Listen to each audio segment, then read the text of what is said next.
Welcome to 3CR Raising Our Voices, 8:55 a.m. on the radio dial.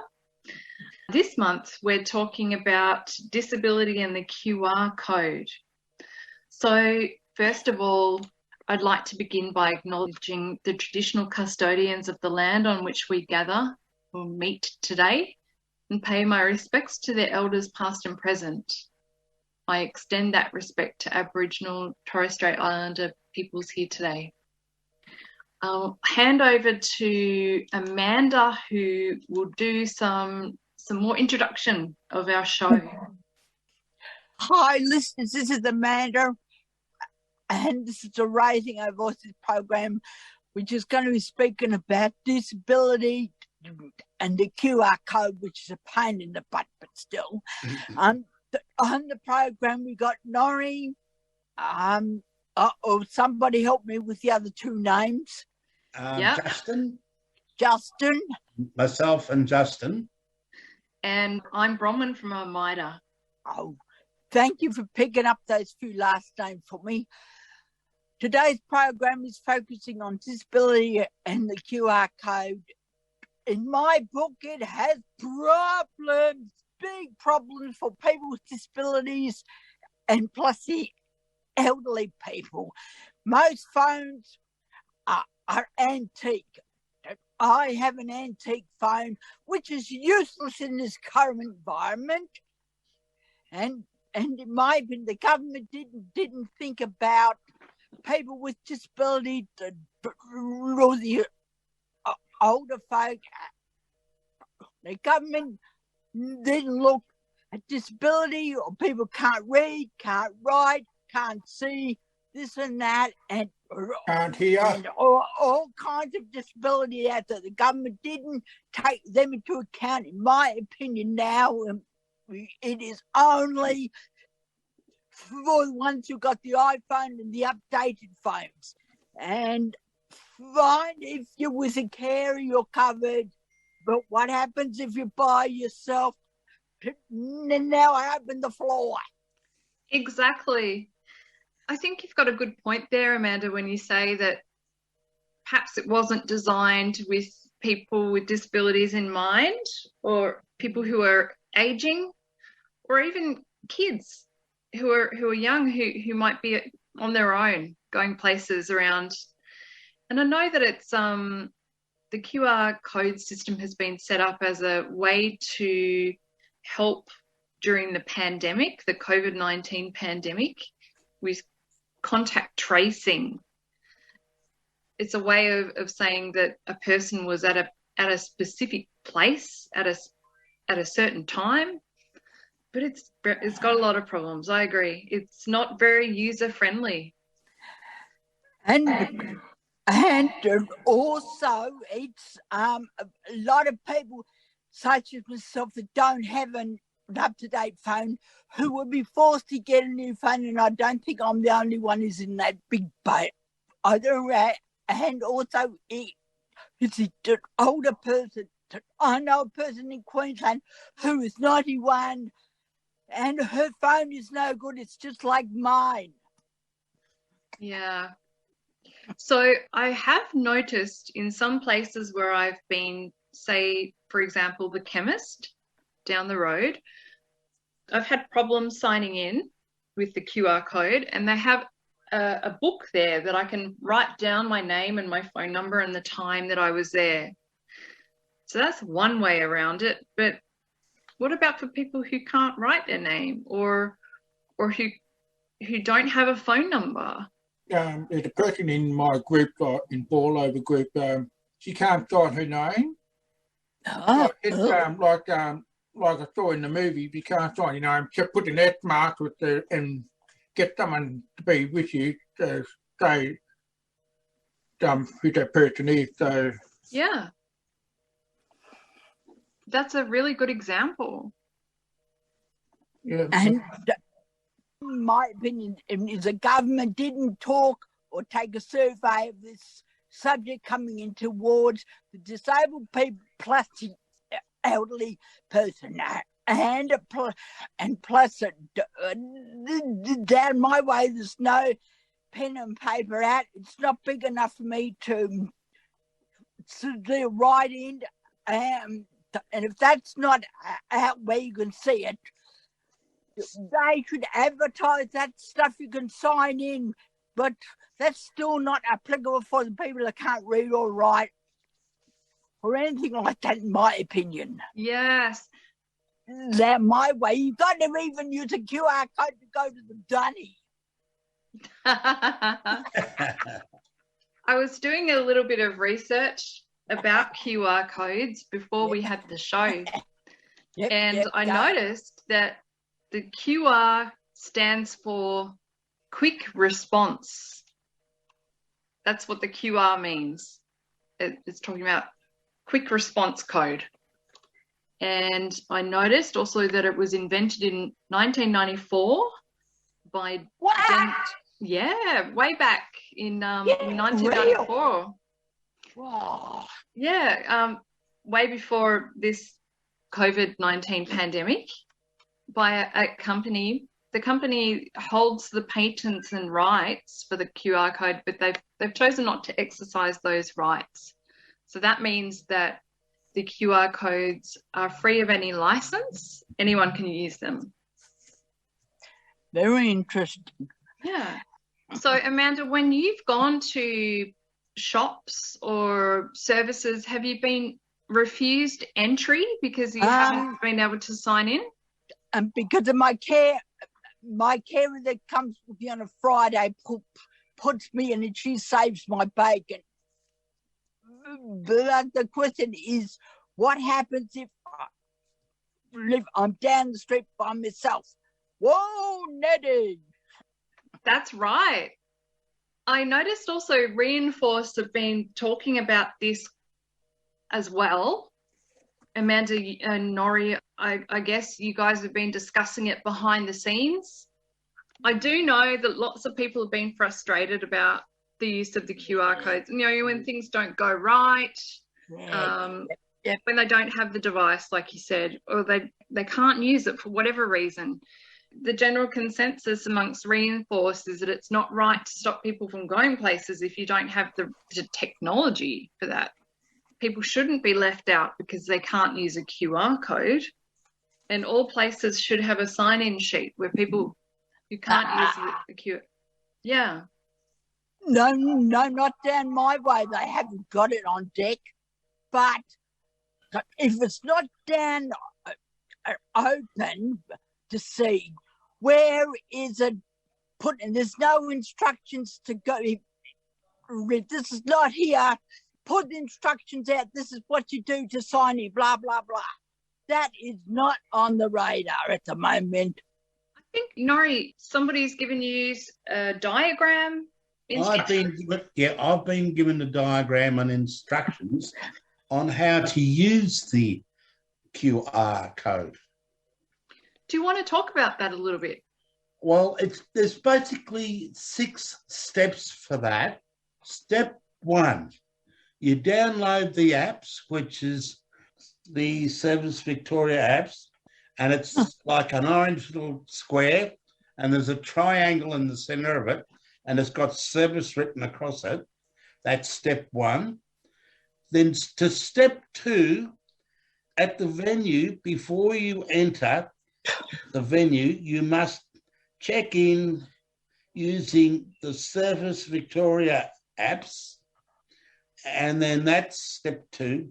Step 3, open the apps, the Service Victoria apps on your phone, and tap the check-in button at the bottom of the screen. To step 4, point phone at QR code until it works.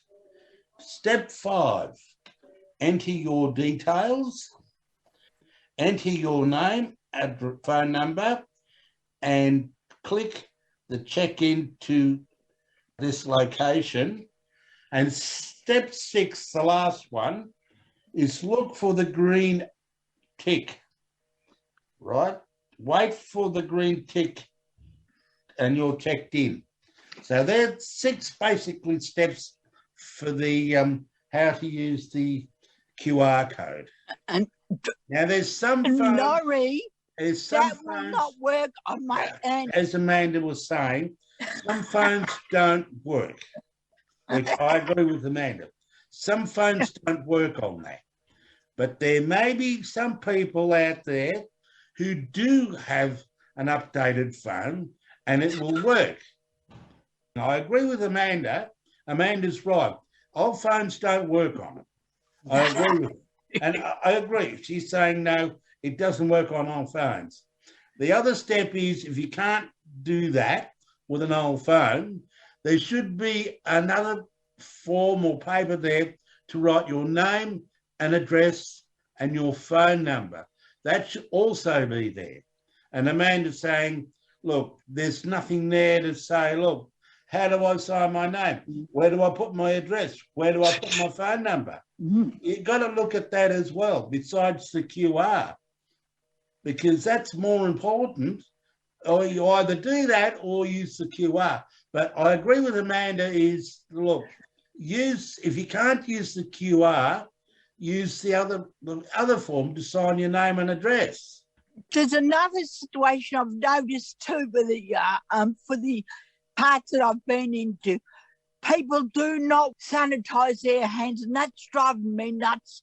That I'm now on the prowl for any sanitizer machine. I've now got to sanitize my hand if it's to the cake shop, to the bank. All you got to do, QR code at the bank, and you've got to sanitize your hands soon, mate. It is everywhere, including the toilet.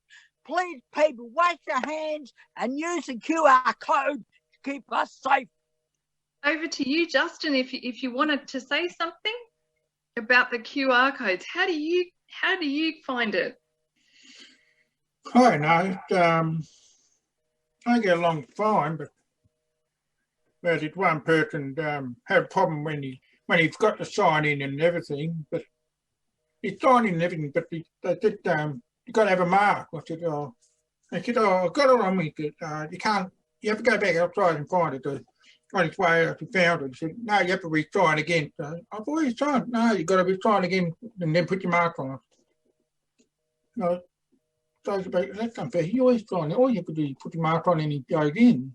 No, you have to, we can't get anyone in. They have to put their mark on first and then sign on. Some people think they go do what they have to do by the rule, but sometimes they be on top of it, think they know what they're saying, but they don't really know, but they don't read the rules. They like read a few lines, yeah, right, but they don't read the rest of it. So yeah. You on, Amanda? Yeah. Get under. You got the QR thing on your phone, Justin? Yeah, I always do it on my phone everywhere I go, but sometimes when I don't have my coat, like last Saturday, I didn't have my phone, but my wife had, and I did it for me, so I got and also sign my name in, just in case if I missed my phone, I can get my name on the paper if they know I've been there. And there should be an extension if the paper and pen is not out. It should be set on the TV. If it's hidden away, you must ask for the pen and paper, but that's not in sight at the moment. Yeah. Did we have a choice of song for today? Oh. I know you had an idea, Amanda. It's 2-3CR, Million Miles Away. Million Miles Away. Yep. Is it a song that you've recorded in the past? It's the one's been around since 89 or something like that, and I am the composer of those two songs in my first That's awesome. Married. This message is coming up from 3CR about the QR code plus people with disabilities, and a million miles away. 3CR can stretch it had its wings to take this message to the wider public. Let them know that us guys are here. You've forgotten about us rats. So sending the message through the airwaves, Amanda. Yep. Okay. We're going to a song break now, A Million Miles Away by Gary Young.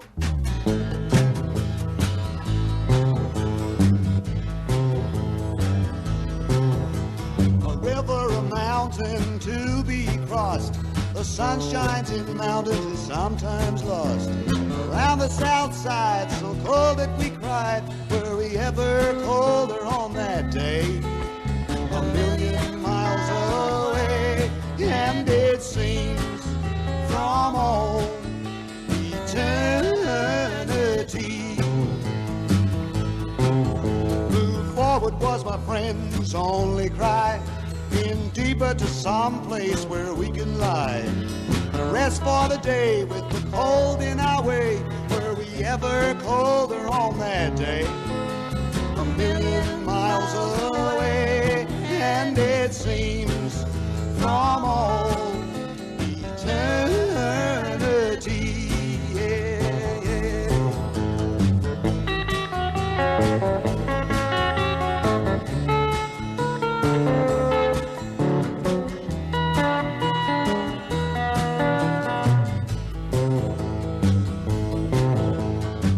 Shines in mountains is sometimes lost.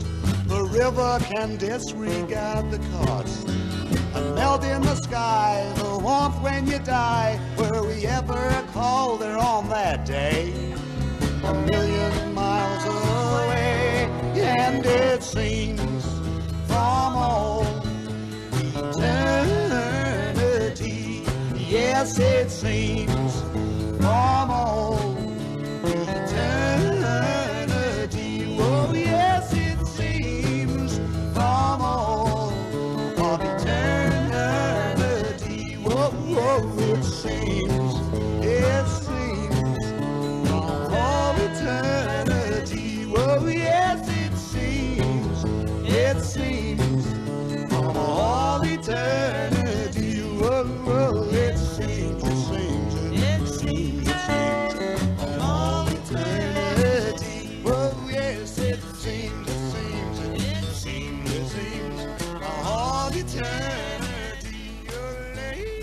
You're listening to Raising Our Voices on 3CR, 8:55 on the AM dial. And we're talking about disability and the QR code today, how it's actually not very user-friendly. And there have been some problems with people checking in, going to different places. We've got guests here, Amanda from Reinforce, and Norrie from Reinforce, and Justin from Voice at the Table. Any other comments about the QR codes? And go for it, Amanda. Something flew in my head. It's made my cat ear something. Why didn't the government consult with people with disabilities and plus this new thing to do with the kids to know that? That's my... Yeah, consultation with people with disabilities. Where was the consultation with us about what we can and can't use? That's a good point. Yep. Norrie, have you been having trouble at all when you go to check in? Yeah, well, I can know that it's either because I didn't have me. I had an old camera at that time, and I couldn't do it. Yeah. But now with my new camera, with my new phone, I can. So yeah, Norrie, that sounds like me and my antique phone. Yeah, antique phones don't do it, Amanda. Okay. And you know that. Over to you, Amanda. For the people who are having trouble with their antique phones, what happens if they're by themselves and they don't have their carer with them to support them with their QR code? What happens if I walk into a bank and I've got my antique phone and gee. Exactly. And I think also that you know, it's a case of if you can't do it, you can't do it. And if there's nowhere to sign in, you can't sign in either. So it's like it's not accessible. There's just no other way around it. And it's a matter of not being able to check in. So that's not good for contact tracing.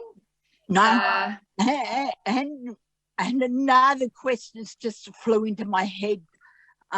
You know, the people that wheelchairs and all that stuff and they can't stretch to a certain point. Ooh, what about those guys and girls, eh? That's it. With limited mobility or maybe even difficulty using hands. And sometimes those barcodes are really hard to capture on the camera. Yep. I was standing there for 5 minutes the other day trying to get into a shop and it just wasn't working for me. I was trying it this way and that way and it seems like to me there are people got the present phones and that are okay, but as you step down the big ladder, there's all these other people that don't have the up-to-date stuff what the other people have got today, and they're going to be forced to buy a new phone. Ugh. I think there's a feeling of exclusion as well when we can't use what's been provided to gain entry into a shop or a bank or a chemist. You know, there's a feeling of, well, why doesn't this suit me as well? And something else that flew into my head too, the biggest fear that I've got, if I'm by myself, will I get fined for not being able to thing on since I've got an antique phone or can't read or can't write this and that? That's a very, very real concern. And I think there would be a strong argument for you that you don't have the equipment. It's not available to you. You cannot use the mechanism that's been given to check in. That's a strong argument. You don't have what it takes for the mechanism that they've asked us to use. And in my opinion, if the government did not do its whole circle, in my point of view, and it's left half the circle for the current people, that circle is not taking us into account to join up. Oh, no. No, that's in my opinion. The government just did not think about us guys, in my opinion. Yeah. Oh, and sometimes, Amanda, I do see the QR codes in some taxis too. What taxis? Yeah, I've seen them in taxis. Oh. I have. Oh no! In some taxis, they do. They're not very big, but they're small. That sends me out of the taxi. I can't see small stuff. Oh, crap! Yuck! I can see you're not very happy with that. You just plumb me out of the water. Have you ever noticed that, Bronwyn? I have, Norrie. Yes, I have. And I wonder if the taxi drivers have some way around that. I mean, I'm not sure. I don't think so. No, I keep thinking that too. And now I know you've got to clock on to go to the toilet, and now you've got to clock in to go in the taxi ride. This world's gone bark and mad. This is unreal. Absolutely unreal. It's not getting any better, it's getting worse. Yeah, whenever I go in a taxi, I see the barcode and I'm doing it. I take the taxi driver, I've got to do the barcode for and everything. And said, oh, don't worry about it. If you've got a taxi car, you don't have to worry about it. If you don't, you have to do it. That's what he told me. But the driver said that if you have a taxi card, you don't have to check in. yeah. Ah. Oh, Well, this is the one in Thumbie, but I'm not sure about the one in the city because all the taxi driver knows me because they always pick me up. And one time, one bloke dropped me off to the wrong place. I said, no, I'm not going here. I'm going there. And he got the fare so I could be at the right place, and I still paid for it down there. So it's good. So Okay. I'm very don't take it the wrong way. I'm very popular in Thumbie anyway. Few people know me, some people don't. When they see me, say, "Oh, I know you. You're the one who the ball over." Or sometimes they say, "Got a joke for us?" And I would like get my teeth back in. It's all right.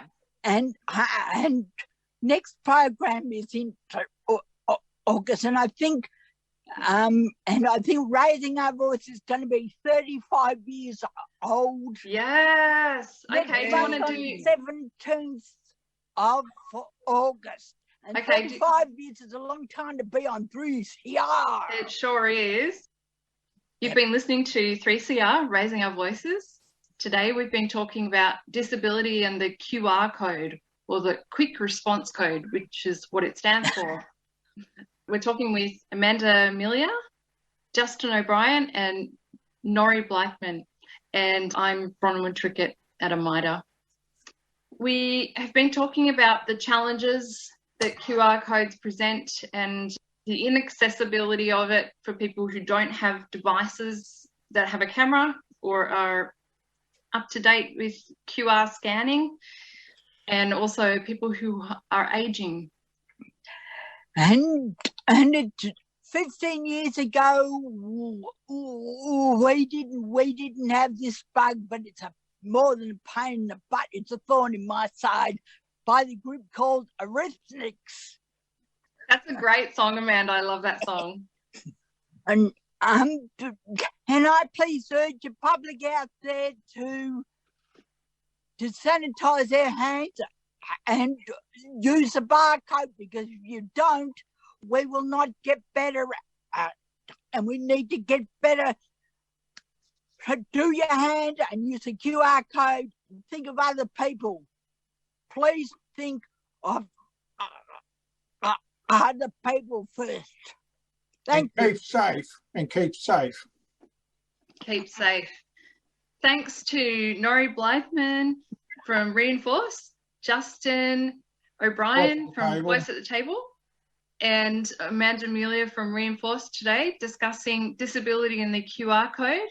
I'm Bronwyn at Amida, and thanks to our guests today. We've had a great show. Thank you for listening. Hey you mob, it's time to get back to the community, so get your proof of vaccination ready. Get started by creating a MyGov account if you don't already have one and linking your Medicare number. Then add your COVID-19 digital certificate to the Service Victoria app. Now you're ready to go. Your COVID-19 digital certificate is your ticket. Let's show it with kindness to the businesses we visit and the Victorians who run them. Visit coronavirus.vic.gov.au/vaxproof. Authorised by the Victorian Government, Melbourne. A 3CR supporter. You've been listening to a 3CR podcast produced in the studios of independent community radio station 3CR in Melbourne, Australia. For more information, go to allthews.3cr.org.au.